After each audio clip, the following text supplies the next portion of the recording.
जय श्री कृष्णा भक्तों, श्रीमद् भगवद गीता अध्याय 9 श्लोक 4।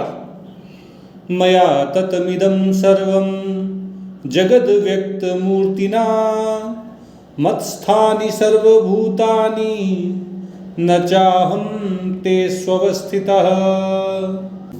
इस अध्याय के पहले 2 श्लोकों में भगवान ने अपने समग्र रूप की जो महिमा बताई थी उसका वर्णन करते हुए भगवान कहते हैं कि ये संपूर्ण संसार मेरी अव्यक्त मूर्ति से, मेरे निराकार अप्रकट स्वरूप से व्याप्त है।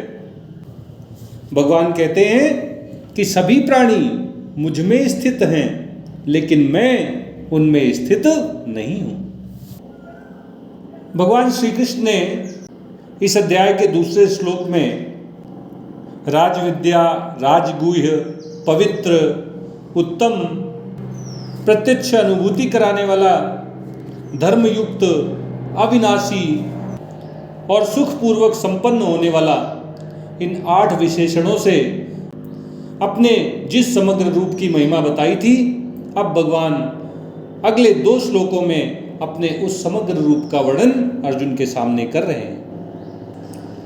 भगवान अर्जुन से कहते हैं, मया ततमिदं सर्वं जगद व्यक्त मूर्तिना।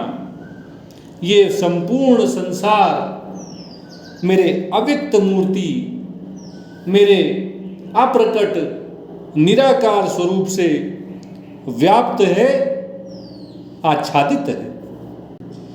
अर्थात जो हमारे मन, बुद्धि, इंद्रियों के विषय हैं वे सारे के सारे, और जो इनसे परे हैं, जो मन से भी परे है, जो इंद्रियों के ज्ञान से परे है, जो बुद्धि से भी परे है, वह सब कुछ भी भगवान के अविकारी निराकार स्वरूप से व्याप्त है, भगवान के अव्यक्त स्वरूप के द्वारा आच्छादित है।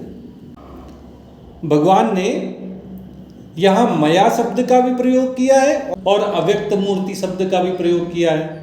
जब भगवान मया कहते हैं तो भगवान अपने साकार रूप को, भगवान श्री कृष्ण जो अर्जुन के सामने हैं उस रूप को इंगित करते हैं, और जब भगवान अव्यक्त मूर्ति यह कहकर अपने आप को संबोधित करते हैं तो भगवान अपने निराकार स्वरूप की ओर इशारा करते हैं। कहने का तात्पर्य ये है कि चाहे सगुण हो, चाहे निर्गुण हो, चाहे साकार हो, चाहे निराकार हो, भगवान के सारे के सारे जो स्वरूप हैं वो कुल मिलाकर भगवान का समग्र रूप बनते हैं। ये तो केवल संप्रदाय विशेष, धर्म विशेष या आश्रम विशेष के जो नियम हैं, जो मान्यताएं हैं, उसके अनुसार मनुष्य भगवान को सगुण मान लेता है या निर्गुण मान लेता है, साकार मान लेता है या निराकार मान लेता है। लेकिन वास्तव में परमात्मा साकार भी हैं, निराकार भी हैं और दोनों से परे भी हैं, सगुण भी हैं, निर्गुण भी हैं और इन दोनों से परे भी हैं। इसीलिए भगवान कह रहे हैं कि मेरे अव्यक्त रूप के द्वारा ये संपूर्ण संसार व्याप्त है।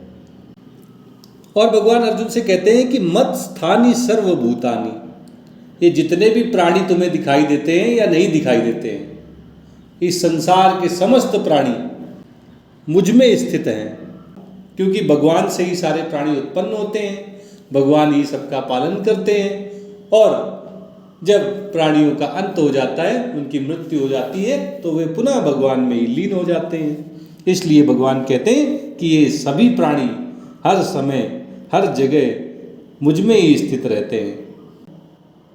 और भगवान अर्जुन को ये भी समझाते हैं कि न च अहम तेषु अवस्थितः, लेकिन मैं उनमें स्थित नहीं हूं। अच्छा, भगवान कह रहे हैं कि सभी प्राणी तो मुझ में स्थित हैं, लेकिन मैं उनमें स्थित नहीं हूं। कैसे? इस बात को आप कैसे समझेंगे? अगर मिट्टी और घड़े का एक उदाहरण लिया जाए तो इस बात को बड़ी सरलता से, स्पष्टता से समझा जा सकता है। जैसे मिट्टी में सभी बर्तन स्थित हैं। क्यों स्थित है भाई?